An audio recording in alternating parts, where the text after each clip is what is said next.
નવી શરૂઆત એટલે ન્યૂ ગુજરાતમાં આપનું હાર્દિક સ્વાગત છે।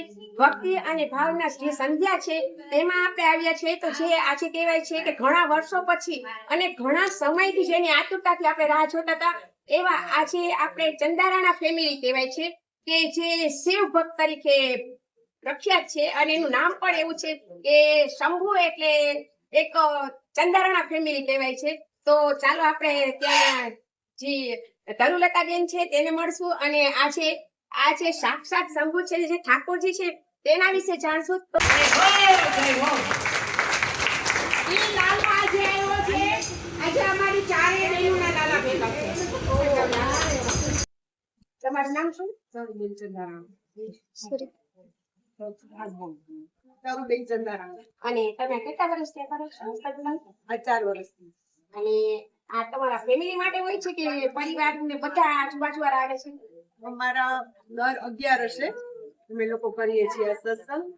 આ સત્સંગ ખાલી સત્સંગ નથી, આ સત્સંગના મેઇન સ્થાપકો પાછળ છે, એમ તો બધા અમારા મેઇન સ્થાપકો જ છે, પણ આ સત્સંગથી જે અમને મળ્યું છે કે એ તો હું બોલી જ ના શકું, કારણ કે મને આમાંથી વધારે તમારું નામ શું છે? અવની રાજ્યગુરુ।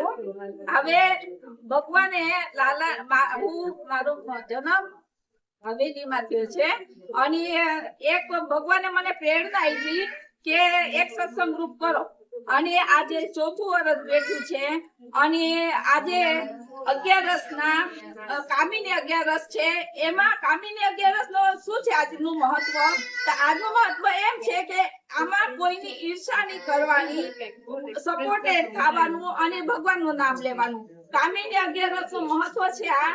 તો બધાય આજે અમે બધા ભેગા થયા છે તરુબેન ચંદારાણાના ઘરે અને દર 11 અમે સત્સંગ કરી છીએ અને ભક્તિભાવ પૂર્વક આનંદ કરી છે। ફરીથી આપણે તરુલતાબેન ને પૂછશું કે જે આ ભાવ વિભોર થઈ ગયા એટલા બધા એની પાછળનું જે કારણ હોય એ તો આપને નથી ખબર, પણ ક્યાંક ને ક્યાંક તો એવું છે કે સાક્ષાત્કાર એને થયો હશે। એનું કારણ તો આ જાણે છે, બધું મહાદેવ અને મારો લાલો જાણે છે, પણ એટલું કહીશ કે બસ મારી સાથે છે મારો લાલો ને મારા મહાદેવ મારી સાથે છે।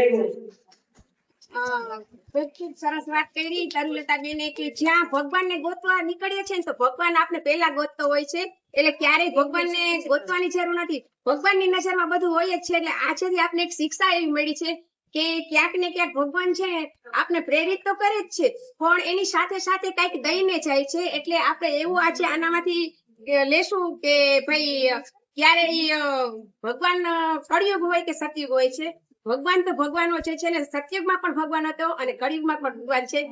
ખૂબ ખૂબ ધન્યવાદ। પૂનમ ચંદારાણા। અને તમે આજે સત્સંગની વાત કહેશો એના વિશે શું તમે કહેશો?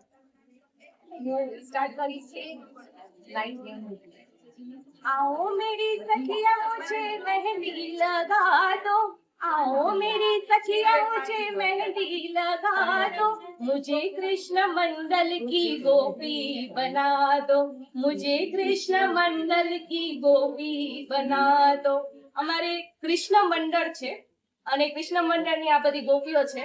અમારે ખૂબ વધારે મેમ્બર્સ છે એટલે હવે રિક્વેસ્ટ એટલી બધી આવે છે કે અમારે જોઈન થવું છે, પણ હવે જગ્યા નથી, ઘણી બધા રિસ્ટ્રિક્શન્સના લીધે હવે અમે નવા મેમ્બર્સ લેતા નથી, પણ 4 વર્ષથી એટલી અમે મજા કરીએ છીએ અને આ મજા અમે જ્યાં જ્યાં કરીએ એટલે માઉથ પબ્લિસિટી એટલી બધી થાય છે કે આ આનંદ એટલો બધો છે કે 11ની અમે દિવાળીના તહેવાર જેટલી રાહ જોઈએ છીએ। અમારા માટે 11 દરેક 11 એટલે અમારા માટે દિવાળી। અમે 2 દિવસથી ડ્રેસ કોડ નક્કી થઈ ગયા હોય ને શું પહેરવાના છીએ, કેમ રેડી થવાના છીએ, શું ફરાળ બનાવવાનું છે, એટલો બધો ઉત્સાહથી અમે લોકો આ ઉજવણી કરીએ છીએ કે ગમે તે કામ હોય એને સાઈડમાં રાખીને અમે 11 પહોંચી જઈએ। આજે સવારે એક જગ્યાએ સત્સંગ હતો આપણા ગ્રુપમાં અને અત્યારે આજે બીજી જગ્યાએ, આજે અમારા જ ઘરે છે અને હું ખૂબ અત્યારે ભાગ્યશાળી અનુભવી છું કે મહાદેવની કૃપાથી શ્રાવણ મહિનાની શરૂઆત અમે આ સત્સંગથી કરીએ છીએ। તો આ બધી ગોપીઓ આવેલી છે અને અમે 11નો સત્સંગ આજે મનાવીએ છીએ। ખૂબ સરસ વાત કરી પૂનમબેને કે 11 છે ને એ અમે ક્યારેય ભૂલતા જ નથી અને 11 એક અમારા માટે દિવાળીનો માહોલ હોય છે।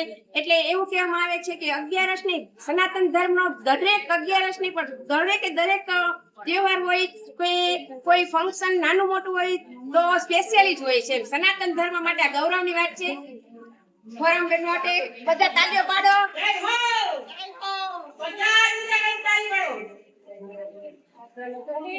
શંભો શંભો